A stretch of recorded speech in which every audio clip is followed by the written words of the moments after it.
My name is Lou Siminovich. I'm a geneticist, but I'm director of the Samuel Lodenfeld Research Institute at Mount Sinai Hospital. Okay. And how did you get started in this field? Well, I was started as a chemist. I got my PhD in chemistry, but during my PhD I decided I wished to do biology. So I went to Paris to study for 6 years and to learn genetics. I've never taken a biology course in my life. I learned it on the job, so to speak, and then came back to, after 6 years in Paris, came back to Toronto to my first job.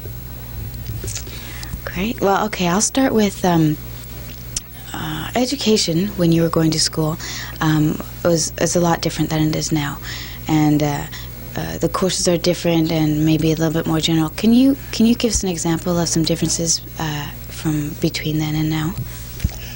Well, as far as education is concerned, it's very difficult for me to assess because I don't know what they're teaching in the high schools exactly. But the situation at the moment is that in science, you can't just know one discipline. You can't be a geneticist and not know any biochemistry and not know any immunology or not know many of the associated disciplines. So as you train, you have to, in the higher levels at the university and at the more research levels, you have to pick up many more disciplines. You have to be familiar with computers, you have to be familiar with statistics.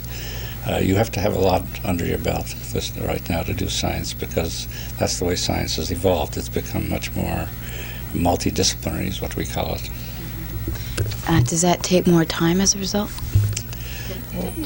Well, it's a different kind of thinking, and you have to also, because science moves so quickly, you have to be able to change very quickly so that in my career I did 5 different kinds of problems. I worked on different problems. You have to be able to change your focus, etc., because what the science of today will not be the science of 5 years ago. This is now, I'm talking about biology now and genetics, the field I'm in. Mm-hmm. When I was doing science, it was relatively easier to do science in my time, I think, than it is now. But at the same time, what you can do in science now is much more productive. It's really a very interesting situation because of the advances in technology, because of what's happened in terms of various kinds of computers are a very good example, but there are a lot of other kinds of technology that have advanced in the last 5 or 10 years. One can do things that we couldn't even think about 10 or 15 years ago, we couldn't envisage.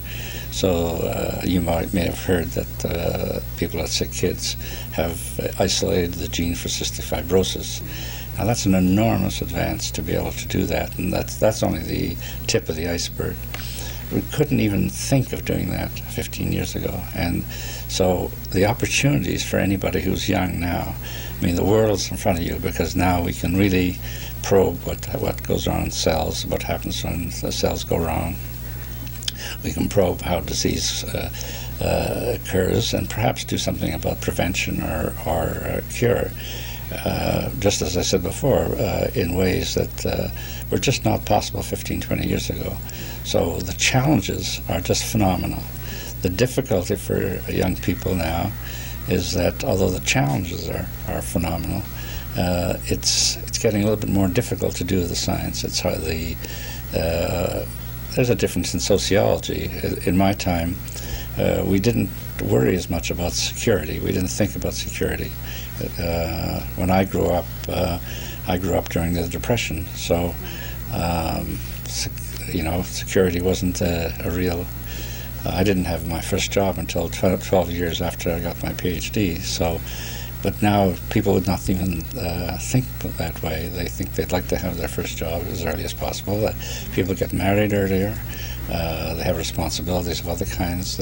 So it's much more difficult now than it was. But in terms if one has a real fire in your belly, if you really want to find out something, if you really want to make a contribution, an original contribution, science offers a phenomenal opportunity for young people, just phenomenal, because the techniques are there to do things. The techniques are available to get things done, to find things out.